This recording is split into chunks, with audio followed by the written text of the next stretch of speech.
Bonjour, aujourd'hui on va profiter de cette petite vidéo pour faire l'état des lieux sur la croissance des poussins qu'on vous a montré dans les séquences vidéo précédentes. Ici les poussins sont devenus de jeunes poulets, de jeunes coqs et poulettes, et ils sont âgés de 2 mois et demi.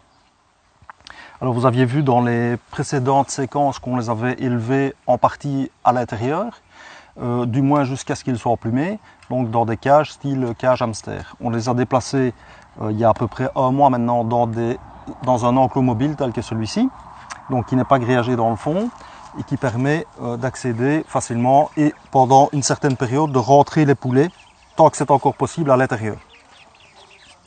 Alors à partir de ce stade-ci, donc à partir à peu près de leurs 2 mois, les poulets ne rentrent plus à l'intérieur, ils restent exclusivement à l'extérieur et donc on déplace quotidiennement et plusieurs fois par jour le clapier mobile de sorte à leur permettre de manger l'herbage en plus des compléments alimentaires qu'on leur donne. Donc il est illusoire de penser que le poulet va croître suffisamment uniquement en mangeant la verdure, donc il lui faut des compléments. Ici on leur donne une farine pour poulet fermier. Donc il y a différents types de farines. Les farines de croissance tout au départ, donc le premier aliment pour poussins, ensuite des farines telles que celle-ci, ensuite on complétera avec du grain et on terminera les poulets avec une farine biologique mélangée à du grain, donc pour le dernier mois de l'engraissage. Alors dans cette vidéo-ci, on va voir le transfert des poulets. Vous voyez que l'espace commence à être réduit pour ces poulets. Donc on leur a prévu un second enclos mobile qui fait à peu près le double du superficie. Dans cet enclos mobile, on va les transférer maintenant.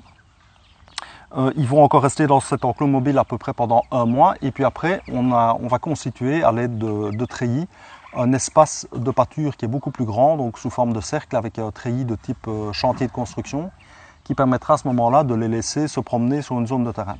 Il n'est pas possible non plus de les laisser en permanence à l'extérieur dans ce type de terrain-ci qui est notre pelouse, parce que les poussins ont tendance à gratter et donc ils vont retourner tout ce qui est par terre, un morceau de terrain, etc. dès qu'ils trouvent quelque chose pour y prélever des insectes. Donc c'est pourquoi on doit toujours les garder en cage. Vous voyez déjà qu'ils ont des comportements belliqueux, donc les coqs entre eux se battent et ils commencent à chanter le matin. Alors, en permanence, les poussins, enfin les coqs doivent disposer d'eau.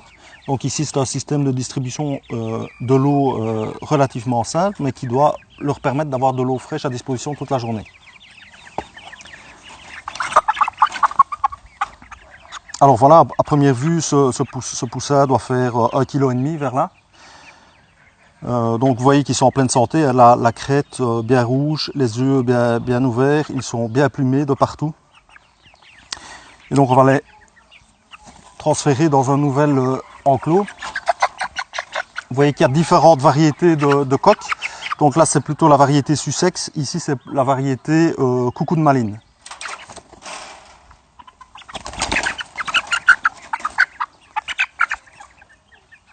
Ces animaux ne sont pas jointés, donc ça veut dire qu'on ne leur a pas coupé les ailes et donc ils sont susceptibles de voler principalement tant que leur poids est relativement faible comme celui-ci. S'il n'y a pas de couvercle sur les enclos mobiles, ils s'envolent.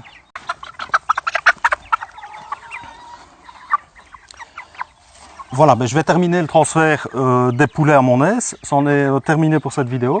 N'hésitez pas, si vous avez des questions, à les poser dans les commentaires. Je vous remercie, à bientôt.